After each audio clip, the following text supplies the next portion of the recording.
અતિથિ દેવો ભવ. આંગણે આવેલો અતિથિ એ પણ આપણો દેવ છે. પિતૃઓને કંઈક તર્પણ કરો, અતિથિને કંઈક અર્પણ કરો. તમે જે આપી શકો એને કંઈક આપો. અહીંયા અતિથિની વાત છે,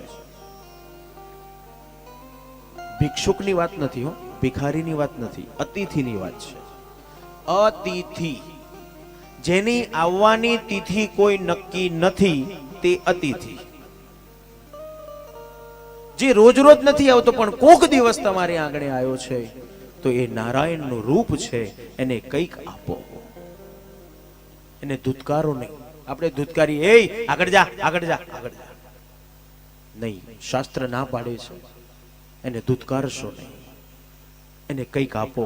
અને જો કદાચ તમને આપવાની ઈચ્છા ના પણ હોય તો બે હાથ જોડીને વંદન કરી દો. એટલે સમજી જશે કે આને આપવું નથી, એટલે એની જાતે જ આગળ જતો રહેશે. પણ આપણે તો કટુ શબ્દ બોલીએ છીએ, એને ધૂતકારીએ છીએ, એનું ઇન્સલ્ટ કરીએ છીએ.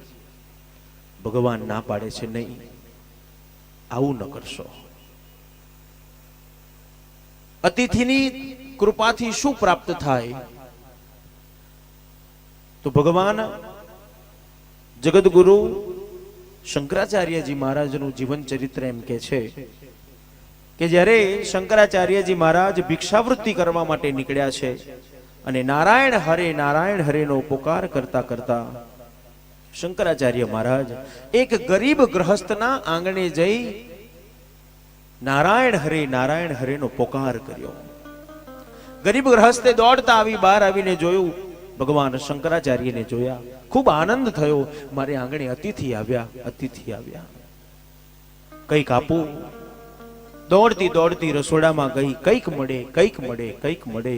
પણ પ્રભુ, તારી કસોટીની પ્રથા સારી નથી હોતી, અને જે સારા છે એની દશા સારી નથી હોતી. જેની ભાવનાઓ બહુ વિશાળ હોય ને એને બીજી બધી બહુ તકલીફો હોય, અને જેને કશુંય નથી કરવું એની જોડે આખા ભંડાર ભર્યા હોય. આ કઠણાઈ છે આપણી. આજે ગરીબ ગ્રહસ્થની દશા કેવી છે કે ઘરમાં અન્નનો દાણો નથી કે કોડી પાઈ નથી, પણ ભાવના વિશાળ છે કે આંગણે આવેલો અતિથિ ખાલી હાથે ન જવો જોઈએ. ઉતાવળી આમ તેમ વાસણ ઊંચા નીચી કરે, કંઈક મળે. અને ખૂણામાં નજર ગઈ, 2-3 દિવસનું સૂકું આમળું હાથમાં આવ્યું. ગરીબ ગ્રહસ્થને દુઃખ થયું કે આવું આમળું ન અપાય, પણ સાથે સાથે આનંદ થયો કે મારે આંગણે આવેલો અતિથિ ખાલી હાથે તો નહીં જાય. ગરીબ ગ્રહસ્થે દુઃખી જીવે આમળું હાથમાં લીધું અને શંકરાચાર્યના પાત્રમાં મૂકી દીધું. આનો અર્થ એવો નહીં લેવાનો હો કે બધું નકામું આપવાનું એમ. આપણે બધાય તો નકામું બધું ક્યાં જાય? બોલો, નકામી વસ્તુઓ બધી ક્યાં જાય છે?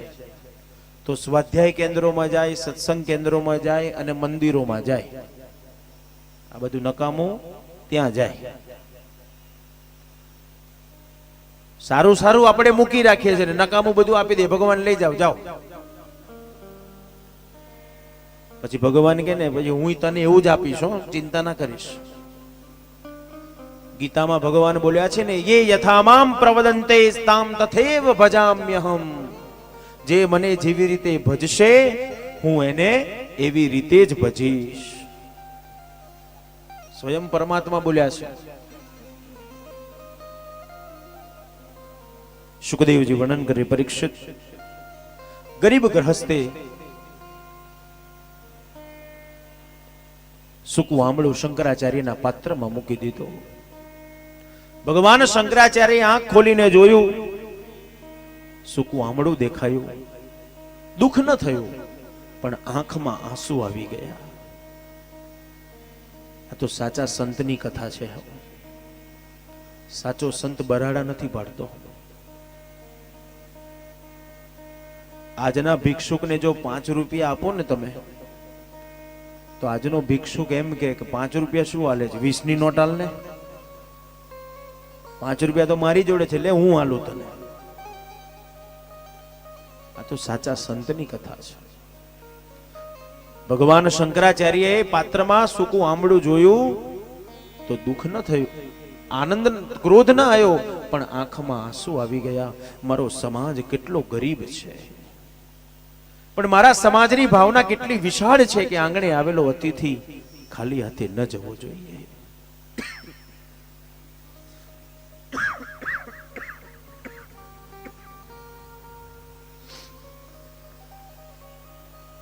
અને ભગવાન શંકરાચાર્યનું હૃદય દ્રવિડ બન્યું. હૃદય દ્રવિડ બનતા ભગવાન શંકરાચાર્યએ લક્ષ્મીને પુકાર કર્યો.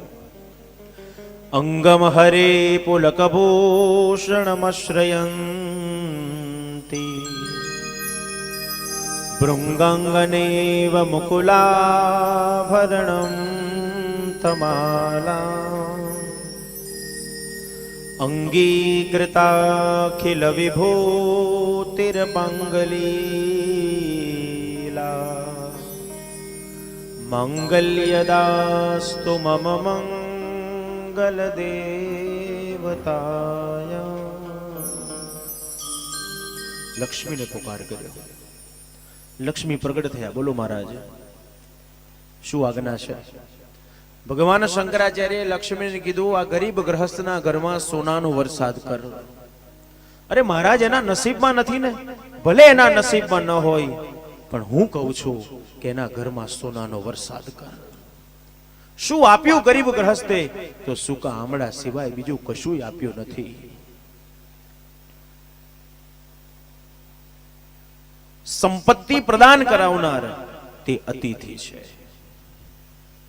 કઈક આપો. કનકધારા સ્તોત્રની જેણે રચના કરી છે ભગવાન શંકરાચાર્ય. સુખદેવજી વર્ણન કરે, રાજા